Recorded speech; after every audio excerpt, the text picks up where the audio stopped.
Will come to order. After recognizing myself and Ranking Member Deutsch for 5 minutes each for our opening statements, I will then recognize other members seeking recognition for 1 minute.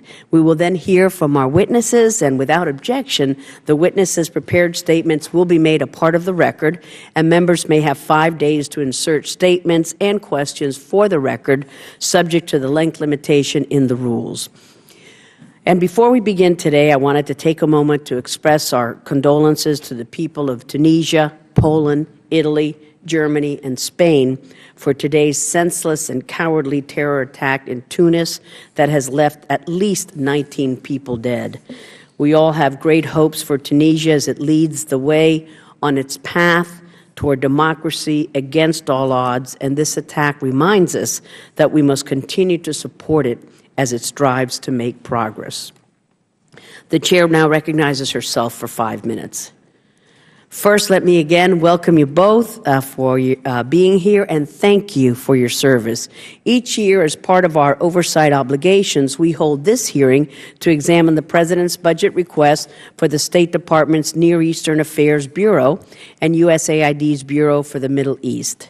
We're all aware of just how difficult the Middle East and North Africa is with all this instability, the sectarian tensions, the violence, and the terror. So we know it isn't an easy task to address all of these crises and protect our own national security interests.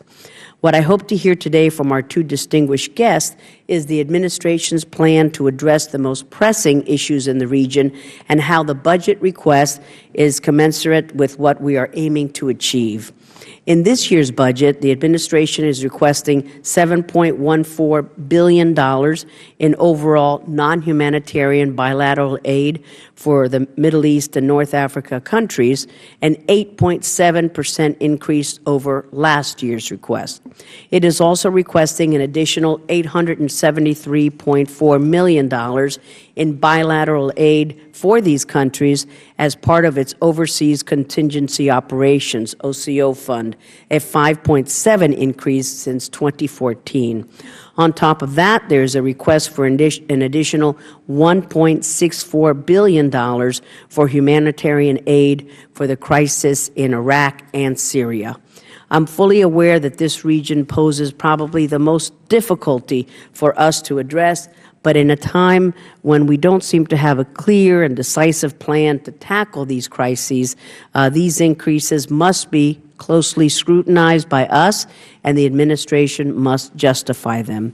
This is a significant sum of U.S. taxpayer dollars, and we can't just sign off on such increases without identifying our policy goals and objectives, and this administration has been plagued by indecision and half measures. And time again, we hear that the administration was surprised or caught unawares by certain events. We heard the President say the rise of ISIL was a surprise. Then the administration was surprised when ISIL easily captured Mosul. More recently, even though President Obama hailed our counterterrorism efforts in Yemen as a model of success in September, the administration acknowledged that it was surprised by the collapse of the U.S.-backed government in Yemen earlier this year. Yet all of these events were foreseeable. In Syria, the President still has not defined a clear and comprehensive plan for dealing with ISIL, al-Nusra, and Assad, nor has it been able to put forth a clear and distinct strategy for addressing the humanitarian crisis that has resulted. Instead of seeking the removal of Assad, now Secretary Kerry has lowered the threshold and is seeking to negotiate with Assad, a man responsible for over 220,000 deaths and who used chemical weapons against his own population. But this is part of the administration's willingness to negotiate with the world's worst regimes at the expense of our allies and partners. In the meantime, Iran is essentially in control of 4 capitals in the region: Damascus, Beirut, Sana'a, and Baghdad, yet we carry on these misguided P5+1 nuclear talks while continuing to alienate our traditional partners and allies in the region, which is a recipe for disaster.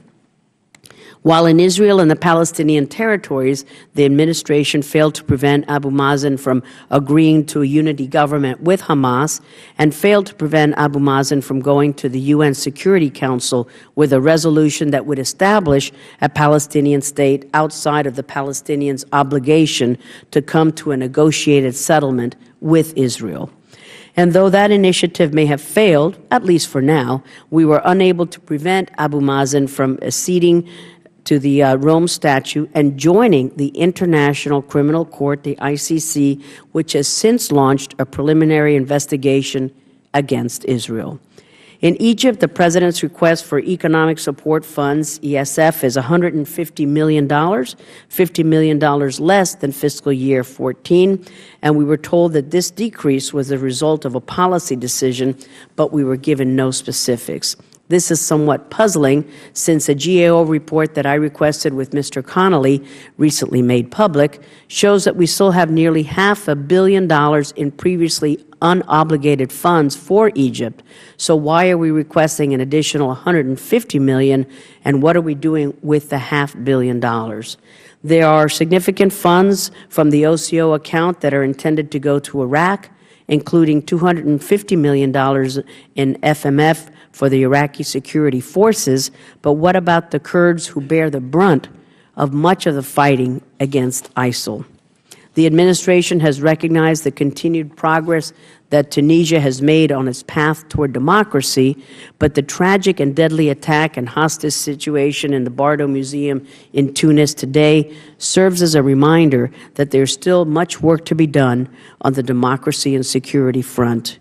There are plenty of good programs and good work that this budget request supports, and I am pleased to see that it commits continued support to our ally Morocco and recognizes the increased assistance to Jordan as part of the new Memorandum of Understanding as the kingdom continues to be on the front lines of the humanitarian crises and fight against ISIL. So I do hope that we will hear from our witnesses today on how the administration plans to address these challenges head-on and how we can all work together to make the region more secure, more stable, while furthering our interests as well. I will now yield to my friend, the ranking member, Mr. Deutsch of Florida.